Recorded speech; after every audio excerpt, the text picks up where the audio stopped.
ابو ہریرہ رضی اللہ عنہ کہتے ہیں کہ رسول اللہ صلی اللہ علیہ وسلم نے فرمایا، جس نے کسی مومن سے دنیا کی تکلیفوں میں سے کوئی تکلیف دور کی، اللہ اس کے آخرت کی تکلیفوں میں سے کوئی تکلیف دور کرے گا، اور جس نے کسی مسلمان کی پردہ پوشی کی تو اللہ دنیا و آخرت میں اس کی پردہ پوشی فرمائے گا۔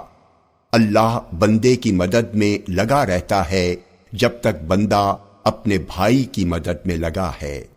جامع ترمذی حدیث نمبر 1425، یہ حدیث صحیح ہے۔ عبداللہ بن عمر رضی اللہ عنہما سے روایت ہے کہ رسول اللہ صلی اللہ علیہ وسلم نے فرمایا،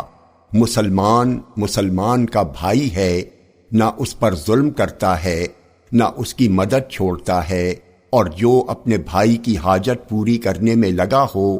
اللہ اس کی حاجت پوری کرنے میں لگا ہوتا ہے۔ جو اپنے کسی مسلمان بھائی کی پریشانی دور کرتا ہے، اللہ اس کی وجہ سے اس سے قیامت کی پریشانیوں میں سے کوئی پریشانی دور کرے گا،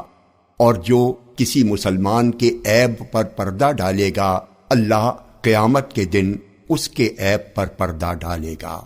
جامع ترمذی حدیث نمبر 1426، یہ حدیث صحیح ہے۔